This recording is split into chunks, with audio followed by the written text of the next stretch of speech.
Everyone believed Evelyn Brooks had betrayed the DeMarco family. 3 days before one of the most powerful Mafia weddings in the country, Gabriel DeMarco's plus-size assistant vanished without a word, taking several confidential files with her. His fiancée called her a traitor. His advisors demanded blood. Even the evidence seemed impossible to ignore. But Gabriel couldn't silence the feeling that something was terribly wrong. Instead of sending armed men to hunt her down, he drove alone to the crumbling apartment where Evelyn lived. When no one answered, he forced the door open. Inside, he found the woman everyone had condemned lying unconscious on a cold bathroom floor, clutching a blood-stained flash drive. With her final strength, she whispered 7 words that shattered everything he believed. "Don't marry Isabella. It's all a trap." 5 years. That was how long Evelyn Brooks had worked for Gabriel DeMarco, without taking a single unscheduled day off. She arrived before everyone else every morning and usually left long after midnight. She remembered every password, every shipment, every meeting, every debt, and every promise Gabriel had ever made. If someone wanted to know where a contract had been signed 3 years ago, or which shipping container had crossed the harbor on a rainy Tuesday night, they didn't ask Gabriel. They asked Evelyn. To outsiders, however, she barely existed. She was the plus-size assistant, quietly sitting outside the boss's office, dressed in plain cardigans and practical shoes, carrying folders instead of weapons. Most visitors forgot her face moments after walking past her desk. Gabriel never underestimated her. He simply assumed she would always be there. That assumption shattered on a grey Thursday morning. "Evelyn still hasn't checked in," Oliver Pierce said, placing a tablet on Gabriel's desk. Gabriel barely looked up from the wedding contracts spread before him. "Call her." "I already did." "No answer." Oliver slowly shook his head. "Her phone has been disconnected." Gabriel frowned. That wasn't like Evelyn. Not even close. She had once answered work calls while sitting beside her mother in an emergency room. Missing work without notice simply wasn't part of who she was. When did anyone last see her? 3 nights ago. The room fell silent. 3 nights. Exactly the same night, several encrypted financial files disappeared from the private vault. The timing was impossible to ignore. Within an hour, rumors flooded the DeMarco estate. Someone had stolen confidential information. Someone inside the organization had betrayed the family. By lunchtime, everyone had already decided who that person was. Evelyn Brooks, even before any investigation began. When Isabella Kensington entered Gabriel's office wearing an elegant white suit, her expression carried more annoyance than concern. "I warned you," she said softly. Gabriel looked at her. "Warned me about what?" She was too quiet. He raised an eyebrow. "What does that mean?" "It means people like Evelyn spend years watching everyone else. They wait for the perfect opportunity." Oliver shifted uncomfortably beside the window. Isabella continued. "She vanished with classified files 3 days before our wedding." She folded her arms.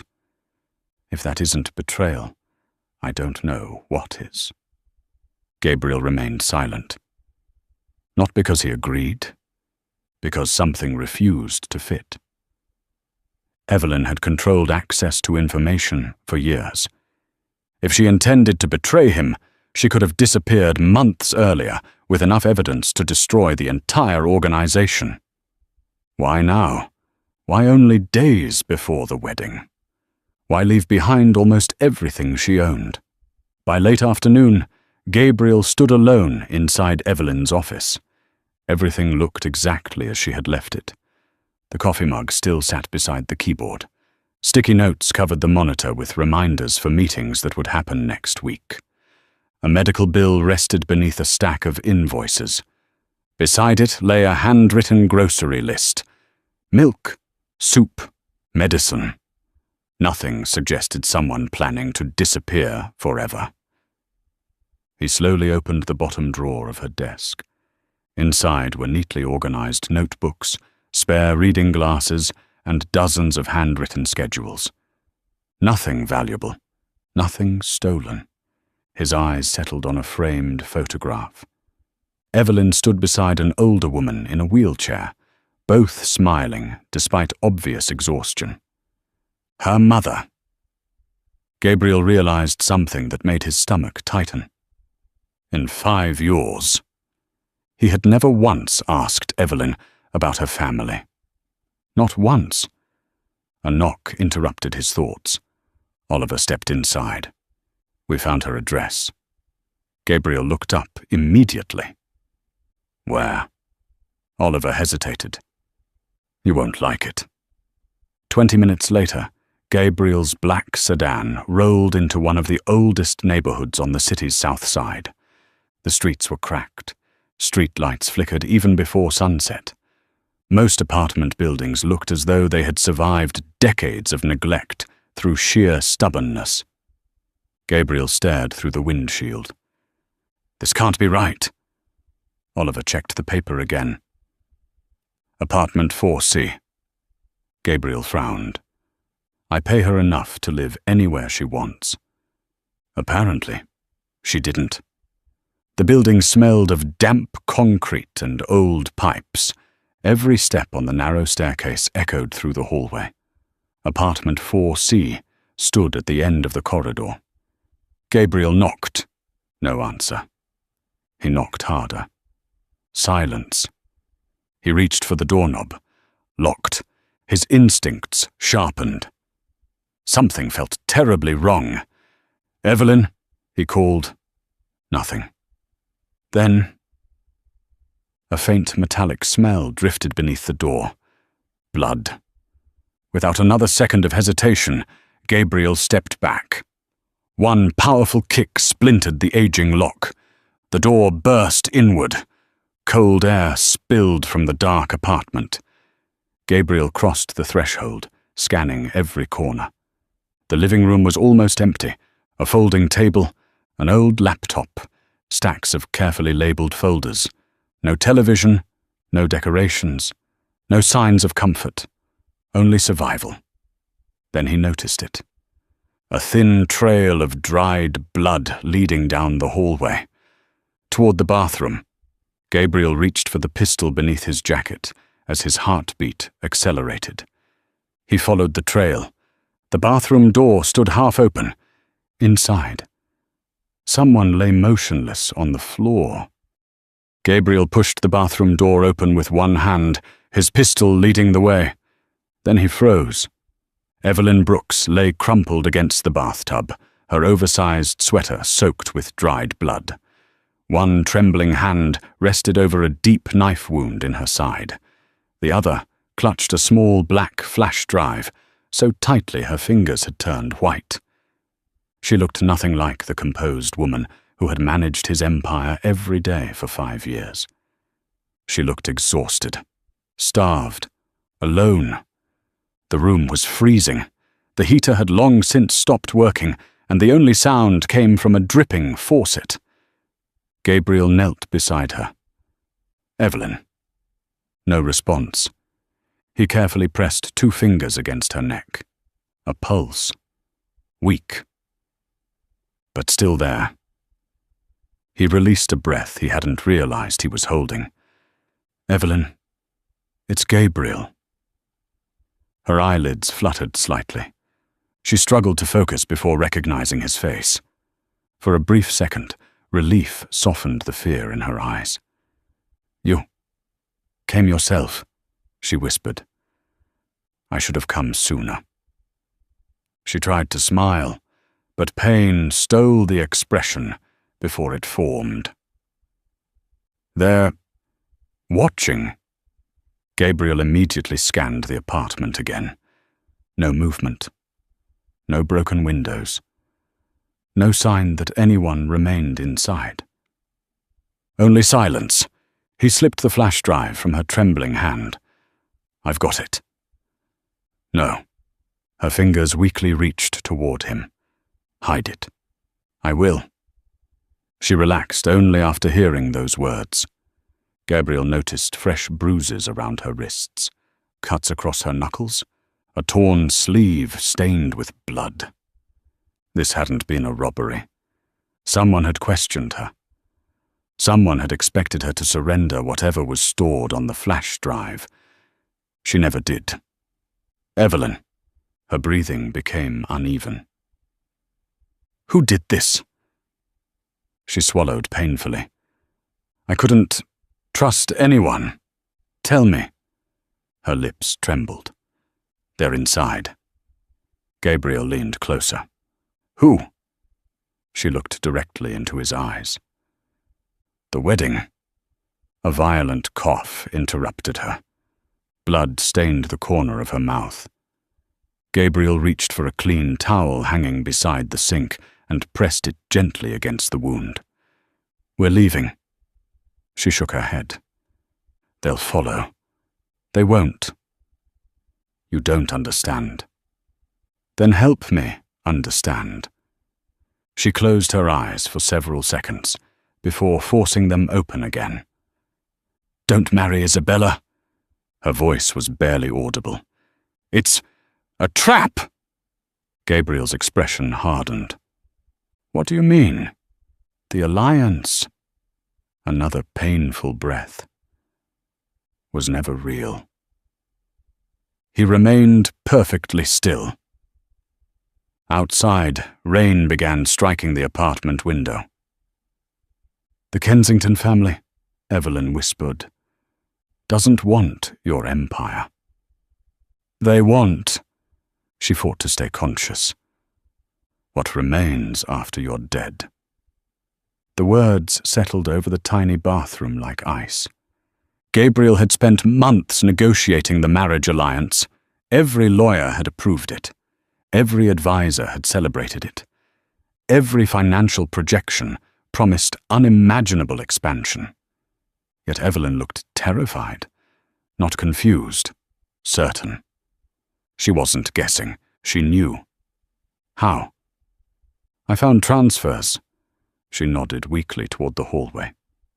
Laptop, hidden accounts, payments to someone inside your family. Gabriel's jaw tightened. Who? I couldn't finish. They found me first! The room spun around Evelyn as another wave of fever overtook her. I copied everything. The flash drive is proof. Her head slowly tilted sideways. Evelyn? She no longer answered. Gabriel lifted her carefully into his arms. She weighed far less than he expected. For the first time, he realized something that filled him with quiet guilt. Everyone called Evelyn the plus-size assistant. Yet beneath the oversized sweaters she always wore was a body weakened by exhaustion, skipped meals, and years of putting everyone else's needs before her own. She had hidden her suffering as carefully as she had hidden his secrets. As Gabriel carried her through the apartment, his eyes paused on the nearly empty kitchen.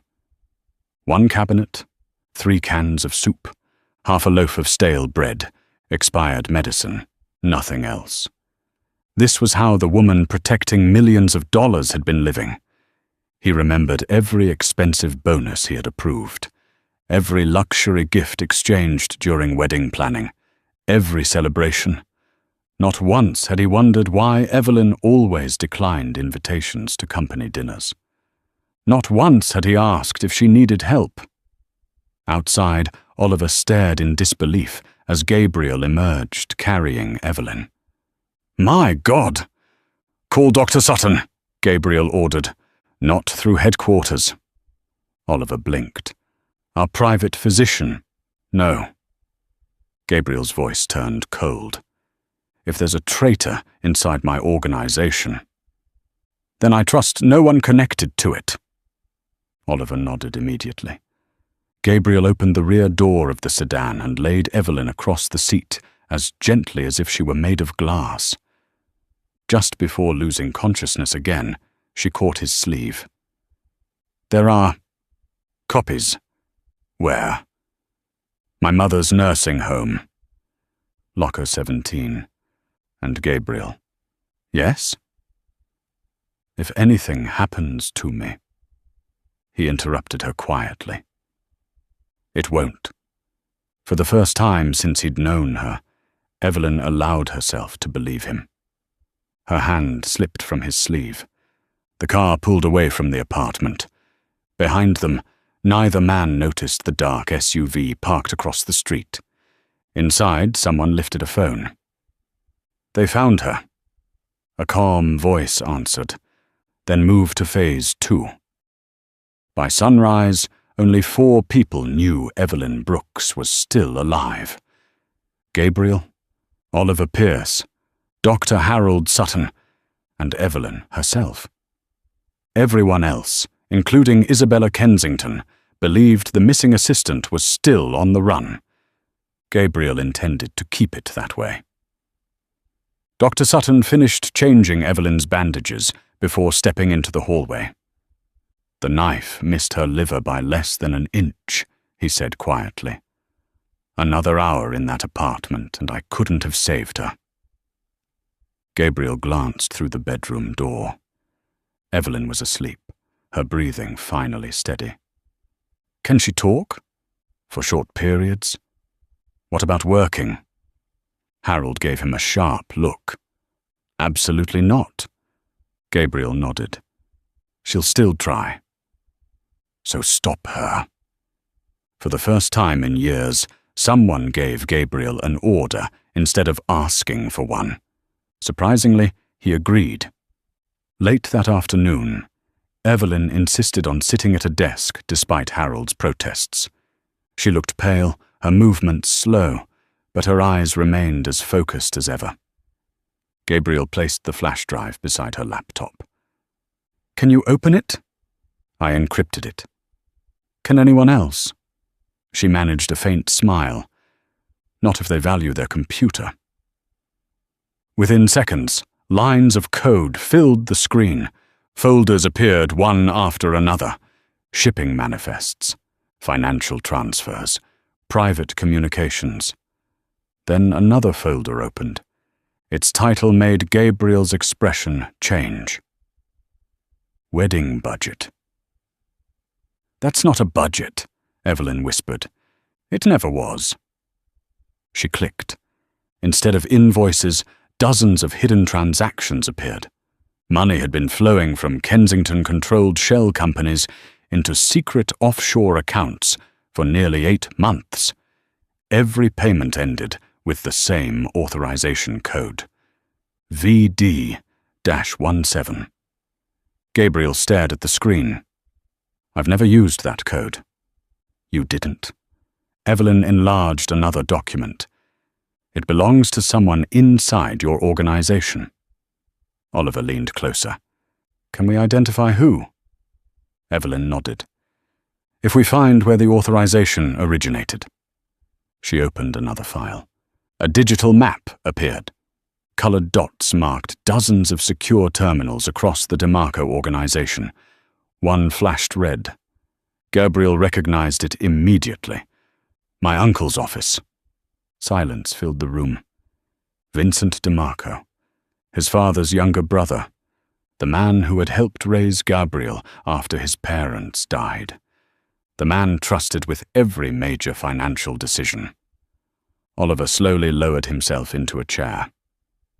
That's impossible. Gabriel didn't answer. Impossible had become increasingly common over the last 24 hours. Evelyn continued searching. There's more. She opened several deleted emails recovered from encrypted backups. One message had never reached its recipient. Subject: Final transfer before ceremony. Gabriel read every line without speaking. The wedding was never intended to unite 2 families. It was designed to eliminate one. Once the ceremony concluded, Gabriel would attend a private reception aboard one of the DeMarco cargo vessels.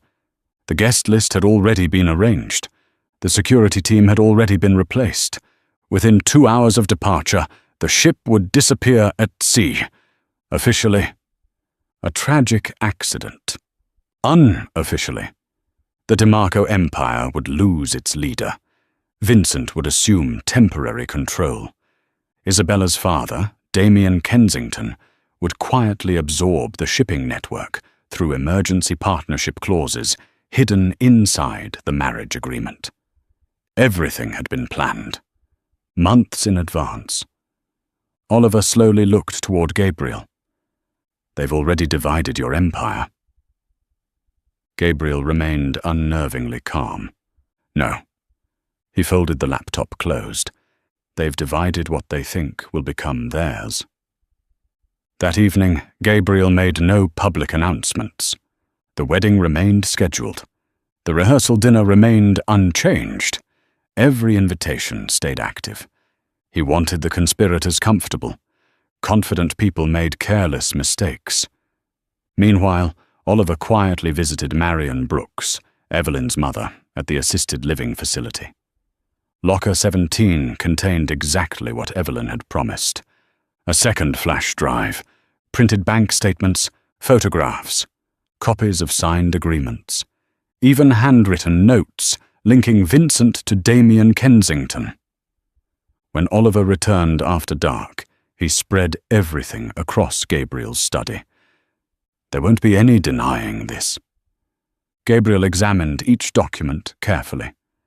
Years ago, Vincent had taught him a simple rule: never accuse anyone until you can prove they have nowhere left to run. Ironically, Vincent had forgotten his own advice. Just before midnight, Gabriel entered Evelyn's room, carrying 2 cups of tea. She was awake. "You should be sleeping," she said. "So should you." He handed her a cup. She accepted it carefully. Neither spoke for a long moment. Finally, Gabriel broke the silence. "I owe you an apology." She looked surprised. "For what?" "For believing there was even a chance you betrayed me. You weren't the only one.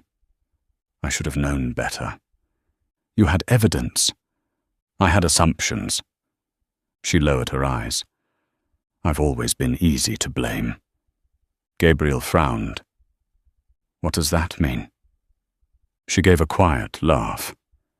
"I'm the invisible woman, Gabriel. The assistant. The plus-size employee nobody notices unless something goes wrong. When important people enter a room, they remember your suit. They remember Isabella's smile. They remember your expensive watch. No one remembers the woman carrying the folders." She looked toward the window. "I learned a long time ago that invisible people hear everything." Gabriel studied her in silence. How many conversations had she overheard while others dismissed her? How many dangers had she quietly prevented without expecting recognition? 5 years. He suddenly realized she hadn't simply organized his empire. She had protected it, and he had never truly seen the weight she carried. A knock interrupted the moment. Oliver entered without speaking. He placed a sealed envelope on the table. "What is it?" Gabriel asked. It arrived by courier. No sender, no return address. Inside was a single photograph. Gabriel standing outside Evelyn's apartment. Taken the previous day. Across the bottom, someone had typed 5 chilling words. "We know she's still alive." Wedding day arrived beneath a sky heavy with dark clouds. To every guest stepping through the towering doors of St. Augustine Cathedral, everything appeared exactly as planned. Luxury cars lined the streets. Private security officers watched every entrance. Politicians, Business executives, judges, and crime bosses filled the front rows in perfectly tailored suits. The marriage between Gabriel DeMarco and Isabella Kensington had become far more than a wedding. It was a public declaration that two powerful empires were becoming one. Only Gabriel knew it was about to become something entirely different. He stood alone in a private room behind the sanctuary, fastening the final button on his charcoal suit. Oliver entered quietly. "Our teams are in position." Gabriel nodded. "And Vincent? He thinks everything is proceeding according to schedule." "And Isabella?" "She's smiling." Gabriel looked at his reflection one last time. "Good. People smile the widest when they think they've already won." Across the hall, Isabella admired herself in a full-length mirror. Her ivory gown shimmered beneath the lights, and a diamond necklace rested elegantly around her neck. Damien Kensington adjusted his cufflinks. "Everything is ready," he said. "The contracts?" "Already waiting for Gabriel's signature after the ceremony." "The ship? Crew replaced. The security detail?" "Ours." He smiled confidently. "By tonight, the DeMarco Empire belongs to us." Neither of them noticed the tiny recording device hidden inside the bouquet resting on the dressing table. Every word was being transmitted directly to Oliver. The cathedral bells began to ring. Guests stood. Music filled the sanctuary. Gabriel walked toward the altar with the calm confidence of a man preparing for his future. Only Oliver noticed the small wireless earpiece hidden beneath his collar. "Recording confirmed," Oliver whispered. "Everything is live." Gabriel gave the slightest nod. Moments later, Isabella appeared at the end of the aisle. She smiled warmly as cameras flashed around her. To everyone watching, she looked like the perfect bride. To Gabriel, she looked like the final piece of a carefully constructed lie. She reached the altar. The minister welcomed everyone. The ceremony began. Several minutes passed. Vows, prayers, smiles. Then came the question. "Gabriel DeMarco, do you take Isabella Kensington to be your lawful wife?" Silence. The minister waited. Guests exchanged puzzled glances. Gabriel slowly turned away from Isabella. He faced the hundreds of people gathered inside the cathedral. "No." The single word echoed through the building. Confusion spread instantly. Isabella stared at him. "What?" I said no. Her smile disappeared. "This isn't funny." "I agree." He reached into his jacket. Gasps filled the cathedral as everyone assumed he was drawing a weapon. Instead, he removed a flash drive. Oliver immediately connected it to the cathedral's massive presentation screens, originally prepared to display wedding photographs. The screens came alive. Bank transfers, encrypted emails, shipping contracts, hidden accounts. One document after another appeared before every guest. Whispers spread across the room. Then came the recorded conversation from Isabella's dressing room. Her own voice echoed through the cathedral. "By tonight, the DeMarco Empire belongs to us." Damien Kensington's face drained of color. Isabella lunged toward Oliver. "Turn it off!" He calmly stepped aside.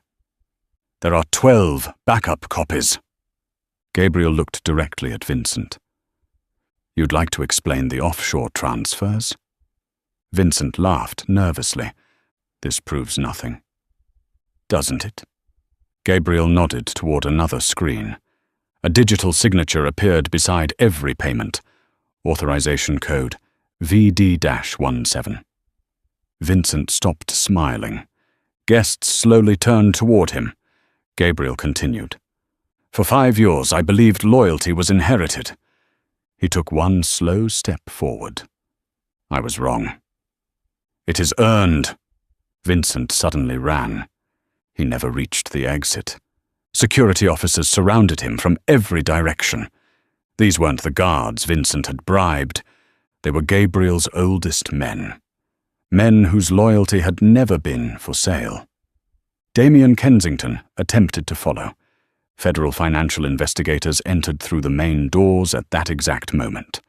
Oliver had anonymously delivered every piece of evidence before sunrise. The lead investigator unfolded an arrest warrant.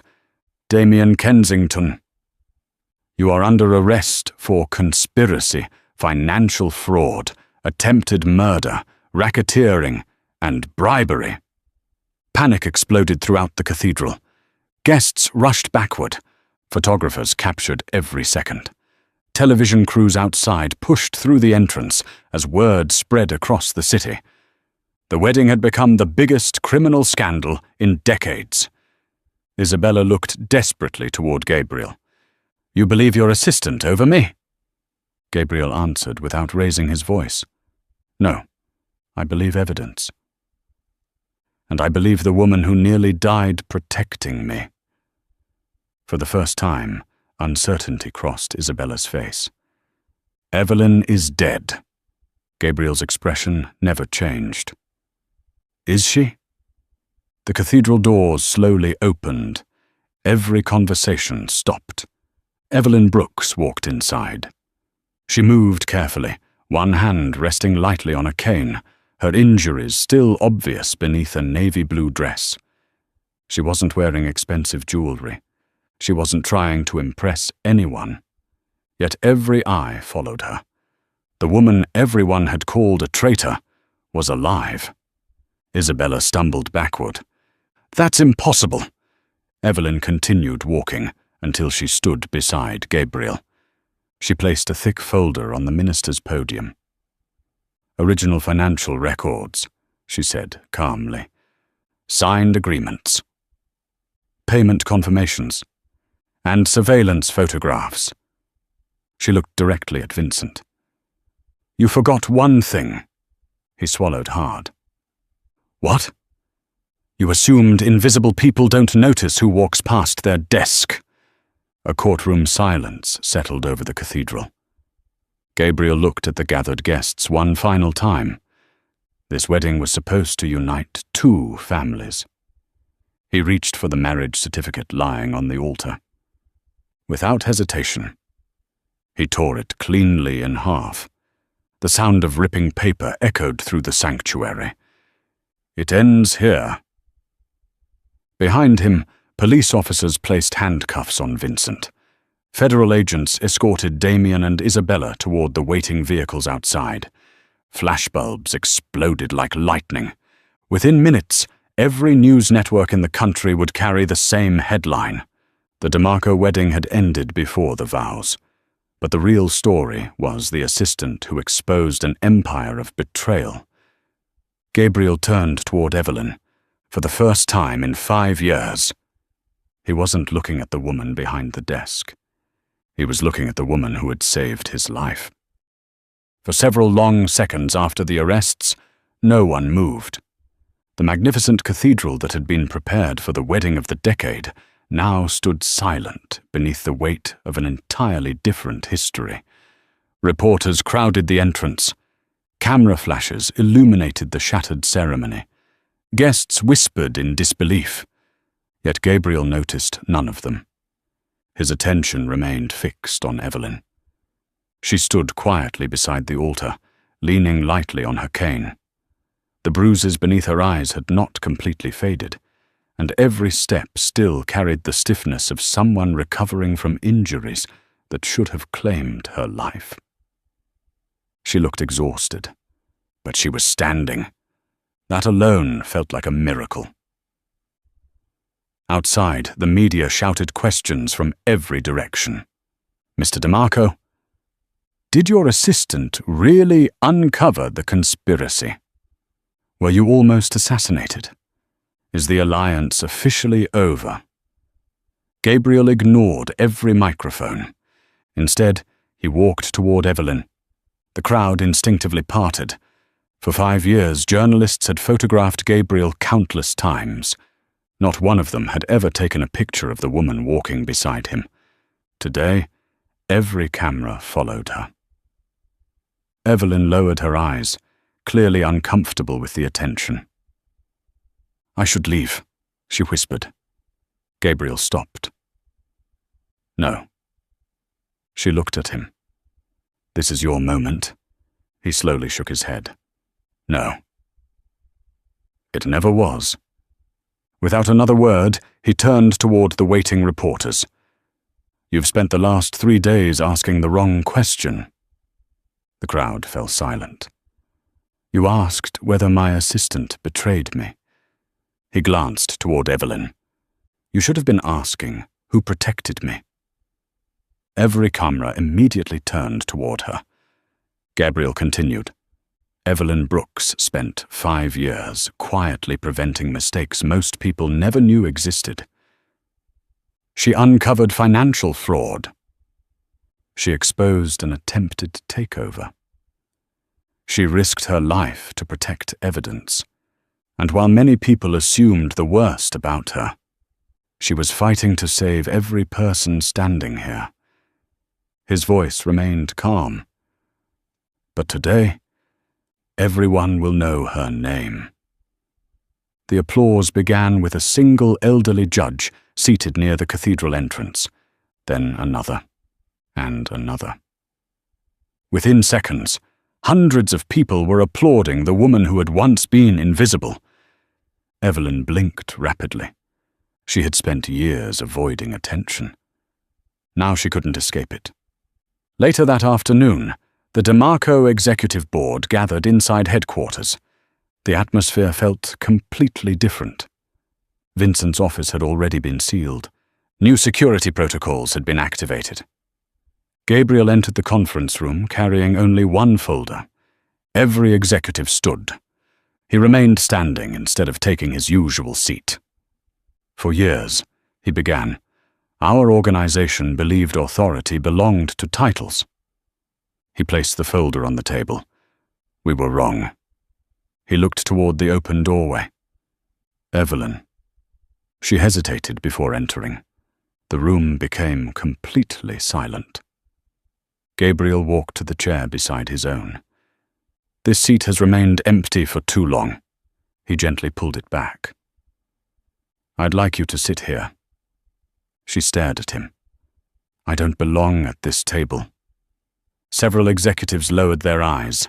Gabriel answered immediately. "No one in this room has earned that chair more than you." Slowly, almost reluctantly, Evelyn sat down. Gabriel addressed the board. "Effective immediately, Evelyn Brooks is my chief strategic partner. Every major operational decision will require her approval." No one objected. Not because they feared Gabriel, because every person present now understood exactly how much the organization owed her. That evening, Gabriel visited Marion Brooks. Evelyn's mother looked healthier than he had expected, though age and illness had clearly taken their toll. She smiled warmly when Gabriel entered. "So, you finally met my stubborn daughter." He couldn't help smiling. "I did." Marion laughed softly. She inherited that from her father. Gabriel sat beside her. "I wanted you to hear this from me." He handed her several documents. Marion adjusted her glasses. Her hands trembled as she read. "What is this?" "The mortgage on your house has been paid. The medical debts have been cleared. Your treatment program has been fully funded." She looked up in disbelief. "For how long?" Gabriel answered quietly. "For as long as you need it."